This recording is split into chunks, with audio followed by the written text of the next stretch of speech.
Hello বন্ধুরা, আশা করি আপনারা সবাই অনেক অনেক ভালো আছেন। আজকের ভিডিওতে আমি আপনাদেরকে দেখাবো কিভাবে এই ধরনের ছবি বানাতে হয়।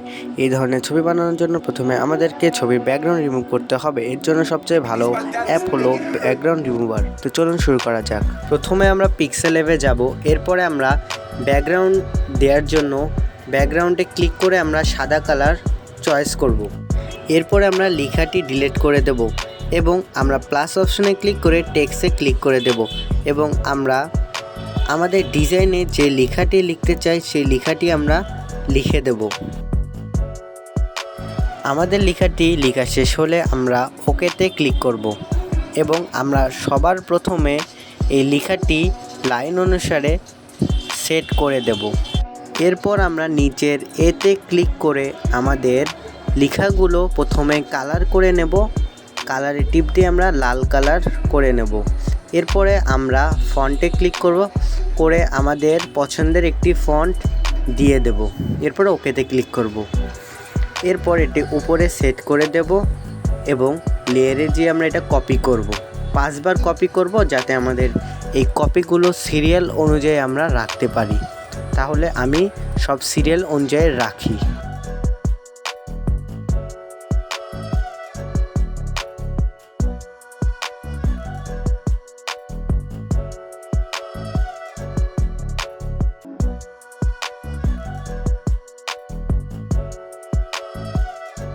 আমাদের সিরিয়াল অনুযায়ী রাখা শেষ হলে আমরা লেয়ারে টিপ দিয়ে আমরা এই পাশটাকে আমরা মার্জ করে নেব।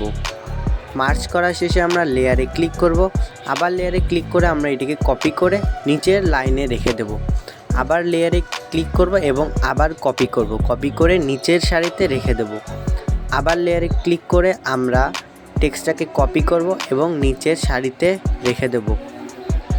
এরপর আমরা লেয়ারে টিপ দিয়ে সবগুলো লক করে দেব। এরপরে আমরা প্লাসে ক্লিক করে ড্রতে ক্লিক করব এবং প্রতিটির অপাসিটি ফুল করে দেব এবং আমরা যেই গ্লোটা করতে চাই সেই সাদাগুলোয় ক্লিক করে দেব। এবার ওকেতে ক্লিক।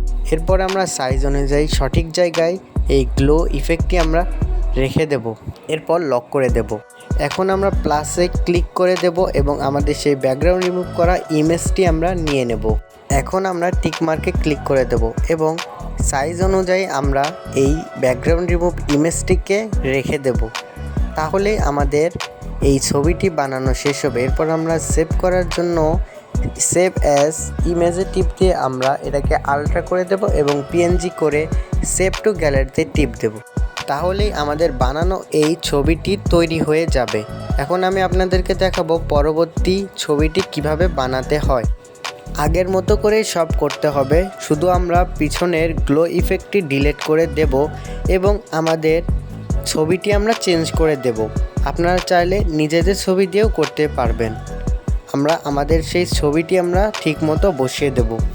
এরপরে আমরা প্লাসে ক্লিক করে ড্রতে ক্লিক করব এবং প্রতিটা অপাসিটি ফুল করে দেব এবং আমরা যে গ্লো ইফেক্টটি দিতে চাই সেই গ্লো ইফেক্টটি দেব। আমাদের সেই গ্লো ইফেক্টটি দেওয়া শেষ হলে আমরা এই গ্লো ইফেক্টের সাইডটি টেনে লম্বা করব যাতে আমাদের আড়াআড়িভাবে দেওয়া যায়। এর আগে লেআউটে ক্লিক করে আমরা আমাদের প্রতিটি টেক্সট আমরা মার্জ করে নেব যাতে পরবর্তীতে কোনো সমস্যা না হয়। এখন আমরা আমাদের লেখাটি কালার দেওয়ার জন্য শেপে গিয়ে কালার অপশনে গিয়ে আমরা আমাদের টেক্সটটির কালার যে কালার দিতে চাই সেই কালারটি আমরা দেব, দিয়ে ওকেতে ক্লিক করব।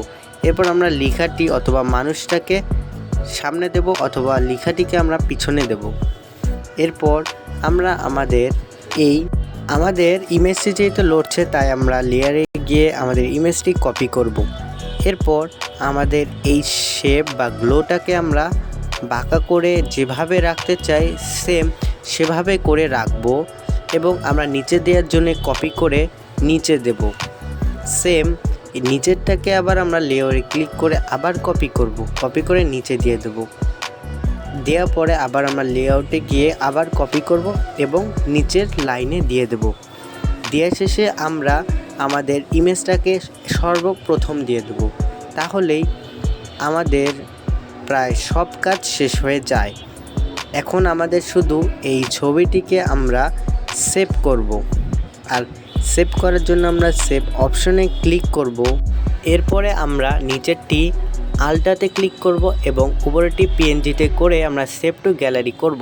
তাহলেই আমাদের এই ছবিটি বানানো হয়ে যাবে। পরবর্তী কোনো ভিডিও যদি বানানো লাগে তাহলে অবশ্যই আমাকে কমেন্টে জানাবেন। আমি আজকের জন্য বিদায় নিচ্ছি। আল্লাহ হাফেজ।